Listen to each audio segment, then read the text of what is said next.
दोस्तों, एक्सपर्ट का मानना है कि अगर ईरान अपनी पर आ जाए तो इजराइल बच नहीं पाएगा और इसलिए इजराइल को बचाने के लिए अमेरिका को कदम उठाने पड़े हैं और अमेरिका ने वो कदम उठा दिया है जो आने वाली सदी में मानव जाति का क्या होने वाला है यह डिसाइड करने वाला है। अमेरिका ने वह कदम उठा दिया है जो यह सुनिश्चित करेगा कि विश्व युद्ध 3 होने वाला है या नहीं होने वाला है। अमेरिका ने अपने जंगी बेड़े के 2 सबसे घातक वारशिप्स जिनके अंदर एजिस एयर डिफेंस सिस्टम लगा हुआ है। एजिस एयर डिफेंस सिस्टम जो होता है दोस्तों, वो शिप में लगा एक ऐसा सिस्टम होता है जो कि किसी भी बैलिस्टिक मिसाइल को हवा में रोक सकता है। तो अमेरिका ने ऐसे 2 खतरनाक वारशिप के बेड़े को सीधा इजराइल भेज दिया है ईरान से बचने के लिए। इजराइल को ईरान की खतरनाक बैलिस्टिक मिसाइल जब इजराइल के ऊपर उड़ान भरेगी इजराइल को तबाह और बर्बाद करने के लिए, तब अमेरिका की 2 वारशिप जो होगी वो एंटी बैलिस्टिक मिसाइल सिस्टम के माध्यम से एजिस सिस्टम के माध्यम से ईरान के मिसाइल को हवा में ही नष्ट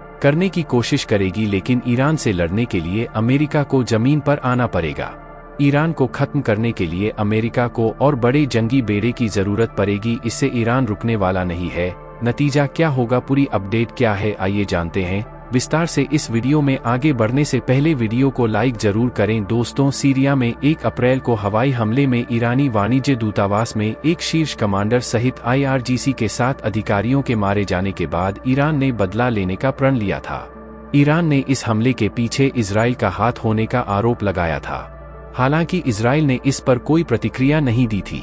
नेतन्याहू ने ईरानी हमले के बाद कैबिनेट की बैठक बुलाई और बाद में अमेरिकी राष्ट्रपति बाइडन से बात की।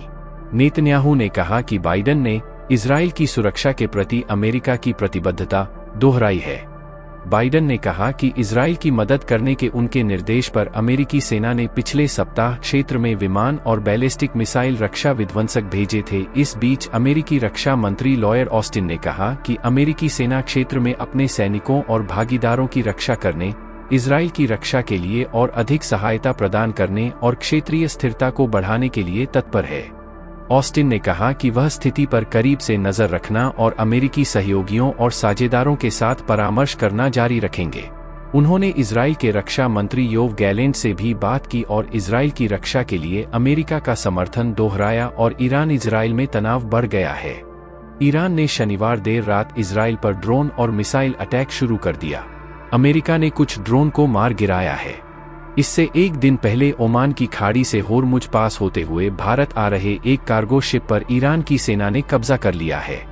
न्यूज एजेंसी एनी के मुताबिक जहाज पर 17 भारतीय नागरिक भी मौजूद है।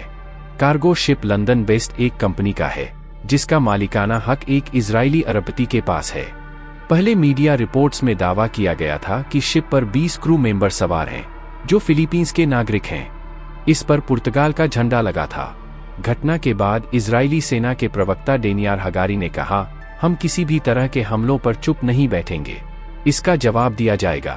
इधर भारत समेत 6 देशों अमेरिका, ब्रिटेन, रूस, फ्रांस और जर्मनी ने अपने नागरिकों के लिए एडवाइजरी जारी की है। इसमें नागरिकों को ईरान और इजराइल न जाने की सलाह दी गई है।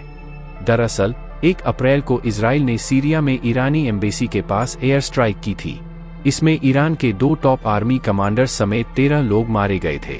इसके बाद ईरान ने बदला लेने के लिए इजराइल पर अटैक करने की धमकी दी थी। ईरान ने जिस होर्मुज पास से भारत आ रहे जहाज पर कब्जा किया है, वहां से दुनिया का 20% तेल गुजरता है।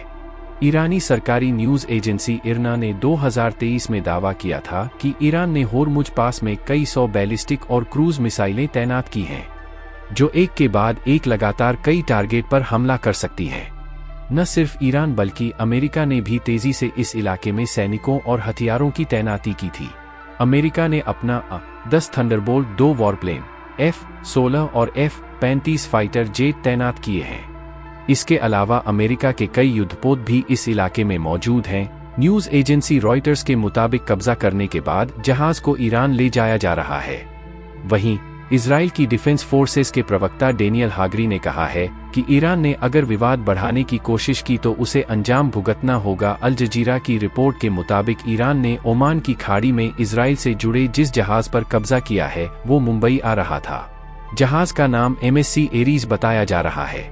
इस पर 25 क्रू मेंबर मौजूद हैं जो फिलीपींस के नागरिक हैं। टाइम्स ऑफ इजराइल के मुताबिक कब्जे में लिए गए जहाज पर पुर्तगाल का झंडा लगा था। ये जहाज लंदन बेस्ड जोडिएक मैरीटाइम कंपनी का है।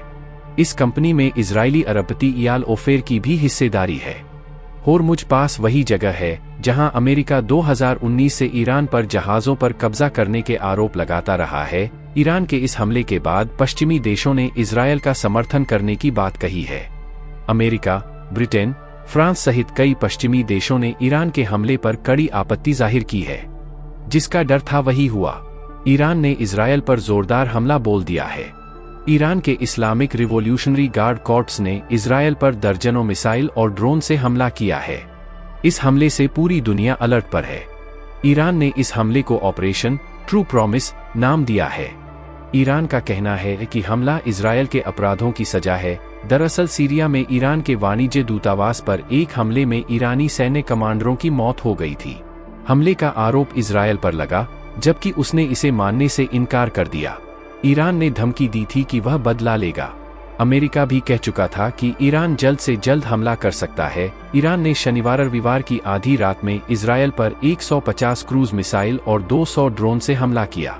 इजरायल के पलटवार का भी ईरान को डर है, जिस कारण उसने दूसरे देशों को धमकी दी है। ईरान ने कहा है कि अगर कोई भी देश इजरायल को हमले के लिए अपना एयर स्पेस देता है तो ईरान उसे भी निशाना बनाएगा। ड्रोन की स्पीड क्योंकि मिसाइलों से कम होती है, जिस कारण उन्हें इजरायल तक पहुंचने में समय लग रहा है। AFP की रिपोर्ट के मुताबिक अमेरिकी सेना इजरायल को निशाना बनाकर लॉन्च किए गए ईरानी ड्रोन को मार गिरा रही है। इजरायल का आयरन डोम डिफेंस सिस्टम भी एक्टिव हो गया है, जो ज्यादातर हमलों को नाकाम कर रहा है। लेबनान के हिजबुल्लाह ने एक बयान में दावा किया कि उसके आतंकियों ने गोलान हाइट्स के कैला बैरक क्षेत्र में इजरायली रक्षा बलों और वायु रक्षा मुख्यालय को निशाना बनाते हुए दर्जनों रॉकेट दागे। स्थानीय समय के मुताबिक रविवार को रात के 12:35 पर 25 रॉकेट से हमला किया। ईरानी हमले के बाद से पूरे इजरायल में सायरन की आवाज सुनी गई। आसमान में तेज रोशनी वाले धमाके दिखाई दिए हैं। आज के लिए यही तक, फिर मिलते हैं एक नए वीडियो के साथ। तब तक के लिए जय हिंद, जय भारत।